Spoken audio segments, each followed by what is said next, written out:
The movie begins with Gohan, Krillin, Bulma, and Oolong on a camping trip until one night a supposed meteor crashes and causes a forest fire, causing Gohan and Krillin to put out the flames and to save the wildlife, including a dragon who Gohan grows a liking to. The four then set out to locate the Dragon Balls to restore the forest, surprisingly told through the opening credits, something these movies almost never do going forward. Along the way, they also meet up with Tien Shinhan, or Tien Shinhan, or Tien, or however the hell you pronounce his name. Anyways, they gather the Dragon Balls and they summon Shenron, and oh my f***ing god, and he quickly restores the forest. Once that's done, Gohan finally decides to name his dragon Icarus. Meanwhile, the supposed asteroid that landed earlier begins walking around the forest to gather intel for a group of Frieza soldiers, even though we have no idea who Frieza is at this point in time, who plan on planting a plant named the Tree of Might as they also hunt down Goku. Chi-Chi discovers Icarus and forces Gohan to try to get rid of him. Goku is against this, however, and being the good dad that he is, he builds a personal home for Icarus out in the woods. Meanwhile, the soldiers from earlier began planting the Tree of Might into the earth. The tree grows and starts destroying West City with its own roots. King Kai contacts Goku and informs him of the Tree of Might and how it will eventually suck all the life out of the planet.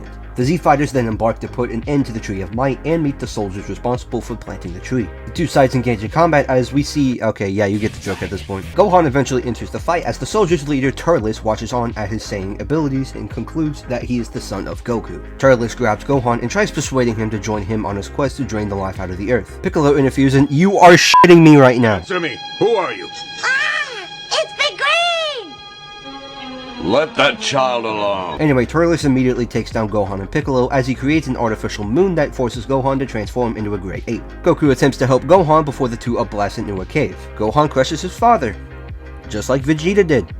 I'm sure you can start sensing a theme with these movies by now. As he's about to be finished off, Icarus flies in and manages to calm Gohan down before Turles blasts him, causing Gohan to engage in battle with him. Fortunately, Goku manages to cut off his tail, turning his son back to normal. Goku and Turles have a standoff with all of his soldiers on his side and begin fighting with all of them, while Piccolo begins fighting Turles. Goku takes all of his soldiers out and he and Turles begin fighting it out until Turles eats a fruit from this Tree of Might and instantly grows stronger. He knocks Goku out as he hears his friends pleas for help, while distracting Turles. Goku begins summoning a spirit bomb with what's left of the Earth's energy and throws it at Turles, who deflects it.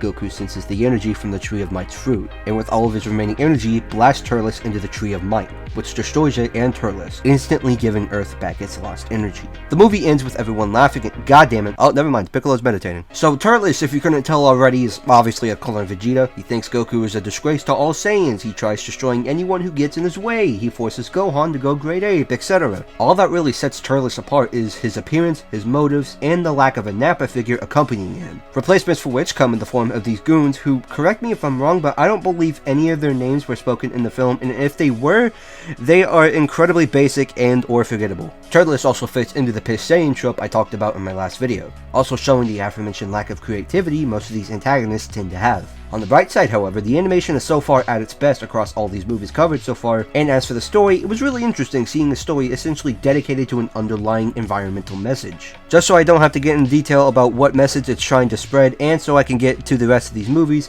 Tree of Might gets a 7 out of 10. The antagonist is no doubt the weakest part of the movie, while everything else is done better than you may think upon first glance.